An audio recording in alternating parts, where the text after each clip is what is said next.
Good evening, everybody, and welcome to this meeting of the special meeting of the Audit, Risk and Governance Committee held in the Council Chambers at the Civic Centre, 6 Patterson Street, Mundijong, on Tuesday, the 8th of January. As presiding member, I declare the meeting open at 3 minutes past 6 and welcome the committee members and staff. I'd like to acknowledge the Noongar people of the Budja, the land that we gather on today. For thousands of years, their connection to country has provided knowledge, guidance, spirituality and life. We pay our respects to this ongoing connection as well as to their elders past, present and emerging. I'd like to advise that the meeting is being live streamed and audio recorded. No other visual or audio recording of this meeting by any other means is allowed. Move to agenda item number 1, which is attendances and apologies.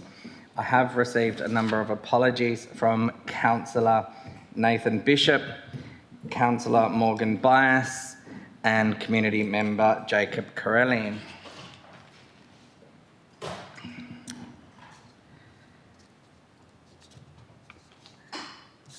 We can move on to agenda item number 2, which is public questions, which I have received nil. Deputations for agenda item number 3, I have received nil. Agenda item 4 is the declaration of committee members and officers' interests, which I have received nil. Just confirming, Mr. CEO, it's nil from you as well. And to agenda item number 5 is the receipt of the minutes or reports for consideration of adoption of recommendations from the committee meetings held since the previous meetings. We do not have any at this stage, do we? No, Mr. Presiding Member. Thank you. On to agenda item number 6, which is reports for consideration. Agenda item 6.1, annual financial statements and audit reports 2023 to 2024. Do we have any questions with regards to the report?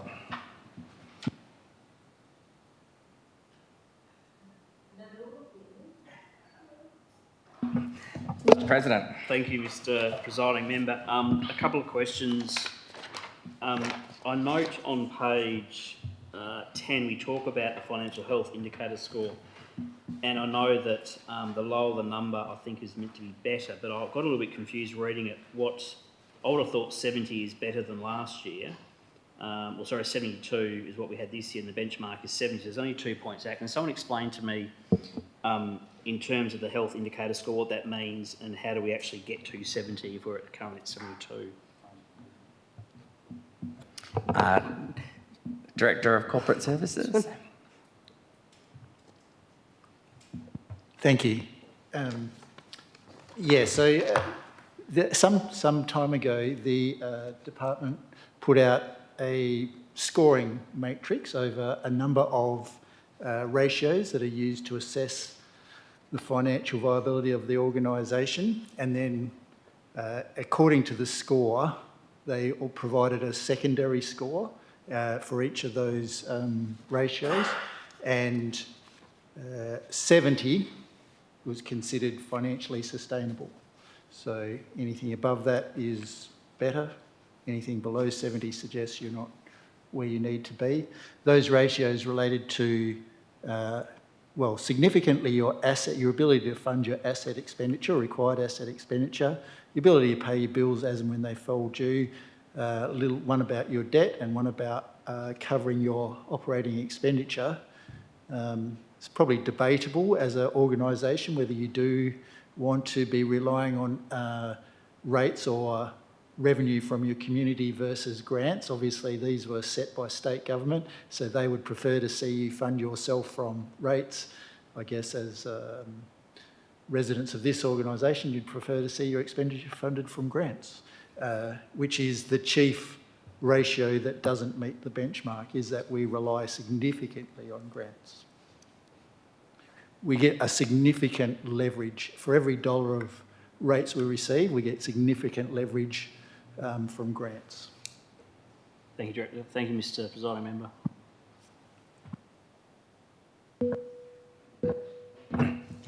Could I just add a little on something for the chair? There's a local government guidelines on those ratios that come out because they're a little bit different than normal accounting or financial ratios that we kind of know about, but they do offer some form of explanation about why they were. The issue, I guess, is why they want you funded for rates is that funding from government can be a little erratic, shall I say.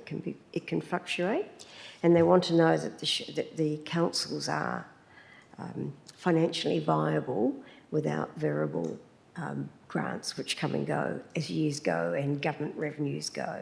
So that's a little bit of the basis of why these ratios are perhaps a little different than normal financial ratios. But I just downloaded this years ago on this committee from the site, and they haven't really changed since then. They've got exactly the same thing, but there's actually an example in it of how they calculate it. Because again, even as an accountant, I thought, gosh, these are very odd ratios, but it does actually explain it and it does make sense. If anyone wants a copy of that, they're welcome. Thank you, Mrs. Newby. Is there any further questions? I did have one, and it was probably more just for my understanding than anything. Under part 12 in the report, and it talks about investment properties. Are we able to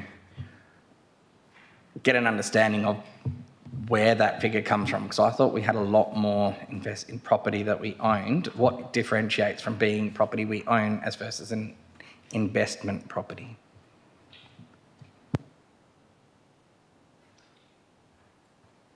The Shire holds land in numerous ownership structures. Only one, which is a lot over on Kiernan Park, has been purchased specifically for the purpose of investment. The others have different functions as far as this accounting standard goes. Thank you. If there are no further questions, do I have anybody who would like to move a recommendation? Is it Newby? I recommend option 1. Option 1, the officer's recommendation. Correct. Do I have a seconder? President Coles. Is anybody opposed to the motion? Motion is carried unanimously. Can move on to agenda item 6.2, which is a confidential item. Can I have a mover to move behind closed doors? Councillor Jarrett. And a seconder, Councillor Mazzini. Is anybody opposed? Motion is carried unanimously.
21 and can notify members of the public that agenda item 6.2, Information Communication Technology, General Controls, Australian Cyber Security Centre, Essential 8 implementation was passed with the officer's recommendation carried unanimously.